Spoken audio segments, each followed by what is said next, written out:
마감 전략 A+ 지금부터 함께 하시겠습니다. 여러분 안녕하십니까? 박소연입니다. 5분 상간의 시장 분위기가 많이 바뀌었습니다. 한 1시간 뒤쯤 전해질 북미 정상회담 결과 무언가 좋은 얘기들이 들리지 않을까란 기대감 속에서 주식시장도 눈치를 보며 보합해서 등락 거듭하는 그 정도가 오늘장 사실 내내 이어지고 있었는데요. 한 5분 전쯤이었던 것 같습니다. 백악관에서는 트럼프 기자회견의 시간이 베트남 현지 시간으로 오후 4시로 예정되어 있던 것을 2시로 변경한다는 속보를 보내고 있는 상황이고요.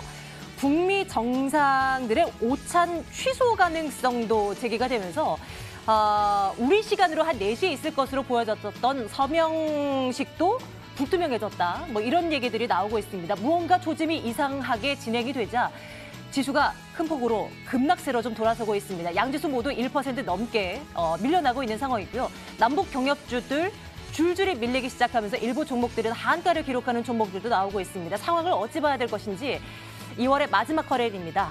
녹록지가 않은 시장입니다. 함께 챙겨보도록 하겠습니다. 지금 출발하겠습니다.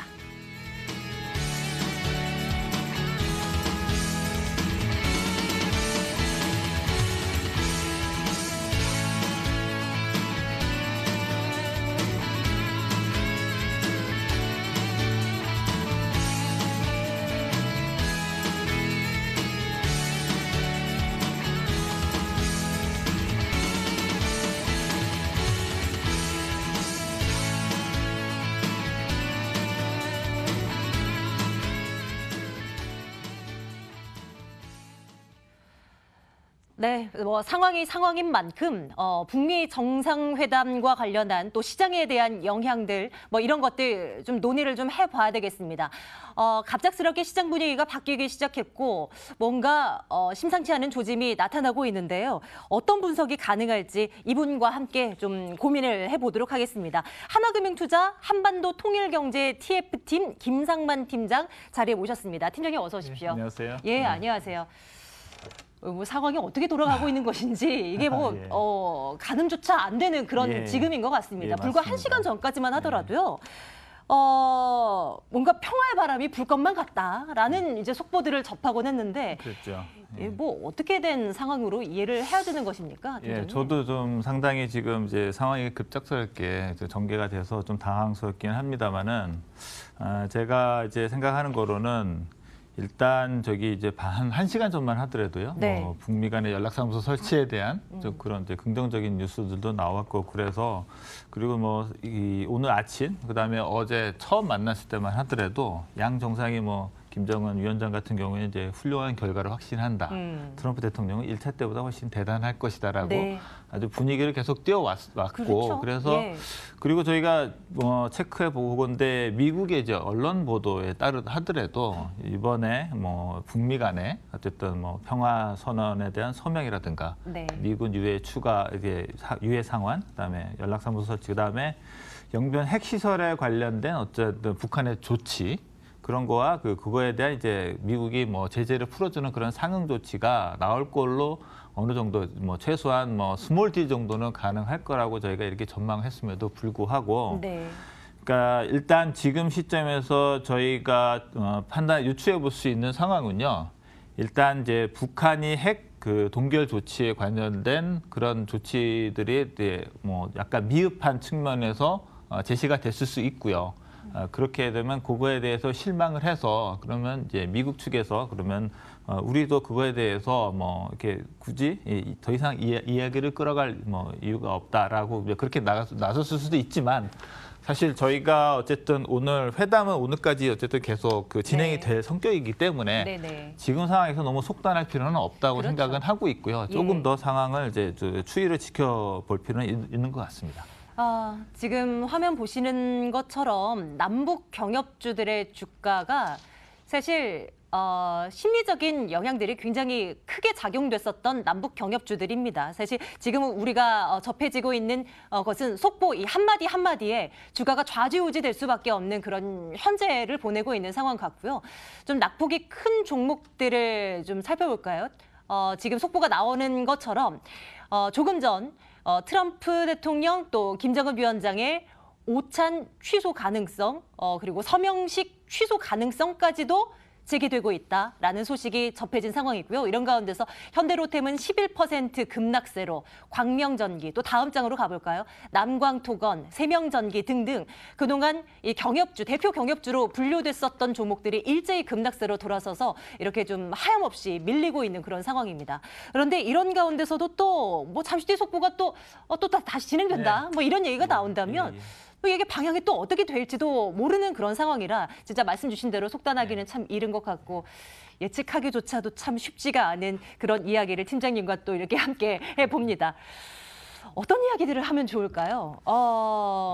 일단 뭐 앵커님께서 방금 이제 주가 말씀을 하셨으니까 예. 우선 이제 이 대북 경협주 관련해서 네. 어쨌든 어떻게 좀 뭐 투자자들이 예. 일단 접근해야 할지 그 얘기부터 혼란스러우실 것 먼저 같아요. 시작을 하시는 게 어떨까 싶은데요. 그동안 사실 남북 경협주들 뭐 이제는 옥석을 가릴 필요가 있다 이런 지적들도 많이 나오고요. 사실 실적이 수반되어야 기업들의 주가는 오르기 마련인데 사실 남북 경협주로 상당 부분 묶여 있는 종목들도 보면 펀더멘털보다는 센티에 의거해서 움직이는 종목들이 태반이어서 이에 대한 주의성을 강조하는 이 증시 전문가들이 참 많았습니다. 팀장님의 생각은 어떠십니까? 저도 기본적으로 같은 생각이고요. 근데 사실 이제 경협주라는 게 저희가 좀 관련해서 좀 아쉬웠던 거는 그동안에 항상 이제 꼭 이제 그 테마주 성격으로 같이 이렇게 움직였던 그 특징이 좀 있고요. 그래서 이제 작년 1차 정상회담 전후에서도 주가가 이제 경협주들이 뜨겁게 달아올랐다가 뭐 회담 전후로 해가지고서는 또 빠르게 또 조정받았고 너무 이렇게 왔다 갔다 하는 그런 모습을 보였는데 사실은 저희는 이제 이렇게 만약에 비춰지면 사실 저희는 남북 경협주 자체가 단기 테마성 그런 재료라기보다는 장기적으로 그 북미 관계나 남북 관계가 이제 개선이 되면 어쨌든 장기적으로 정말 유망한 그런 이제 투자 유망한 이제 그 섹터라고 생각을 하고 있습니다. 그런데 저희가 이렇게 단기적인 뉴스에 너무 일희일비하는 식으로 또 접근을 하게 되는 거는 좀 바람직하지 않다고 생각을 하고 있고요. 그래서 이제 그 남북 경협에 관련된 뭐 경협주라든가 주식 시장의 향방은 어떤 테마주 성격을 넘어서 저희가 한반도 통일 경제 시대를 대비하는 약간 중장기적인 관점에서 좀 접근이 좀 필요하다고 생각을 또 하고 있고요. 어찌 됐든 간에 이 남북 경협이 잘 순항이 된다면은 이제 몇 년 후 그 이제 미래 시점에 가서는 지금 경협주로 거론되는 주가들이 지금보다 많은 이제 기업들이 지금보다 주가가 올라 있을 가능성이 매우 높긴 합니다만은 사실은 이게 시간과의 싸움이 필요한 이제 그런 상황이거든요.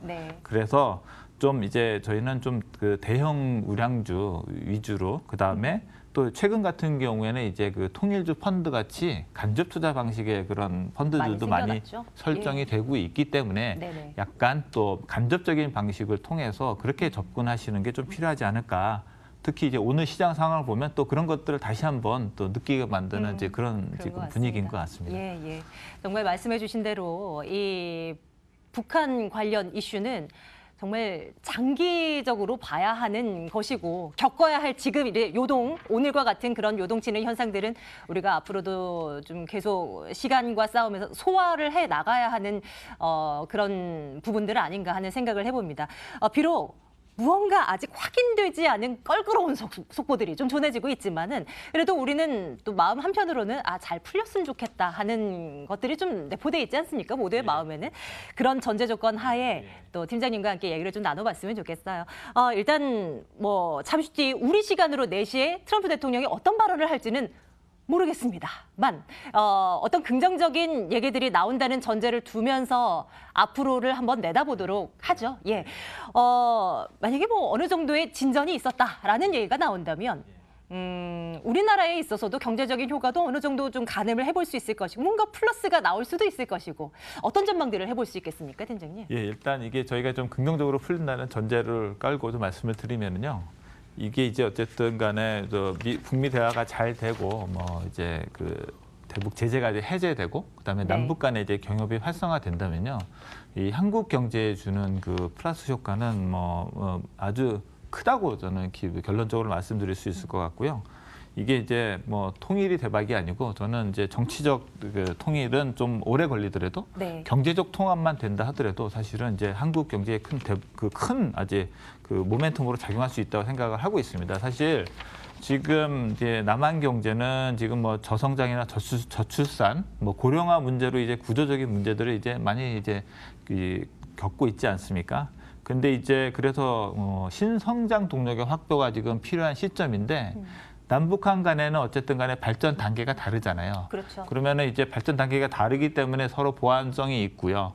그다음에 이제 남한의 어떤 자본과 기술력, 그다음에 이제 북한의 어쨌든 이제 저렴한 이제 인건비와 네. 그다음에 뭐 풍부한 그 자원 그런 것들이 이제 만나게 되면은요, 저희 이제 그 한국 경제가 새롭게 도약할 수 있는 이제 그러한 발판이 될 수 있게 생각하고 있고요. 저희가 경제적으로 따져 보면은 계산을 해보면은요, 만약에 경제 통합이 이제 순항을 하게 되면은 한 2020년에서 한 2050년 동안 연평균 경제 성장률이 뭐 약 0.8% 정도 이제 추가 성장이 가능하고요. 네. 또 매년 일자리도 한 5만 개 이상이 또 신규 창출될 수 있는 그런 또 긍정적인 효과를 또 기대할 수 있을 것 같습니다. 그리고 또한 이 남북한이 합치면 한 8천만 인구가 되면 이제 수출 의존도가 높은 한국 경제가 내수 기반만으로도 충분히 자생력을 가질 수 있는 그런 좀 더 이제 그 안정된 그 선진 경제로 나아갈 수 있는 그런 발판이 될 수 있을 거라고 그렇게 뭐 예상을 하고 있습니다.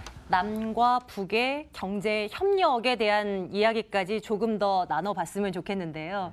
아직 이제 갈 길이 멀어 보이긴 합니다만 그런 가능성들을 전제에 두고 생각을 해본다면 어떤 업종, 어떤 산업들이 유망할 것이라고 좀 점치고 계십니까?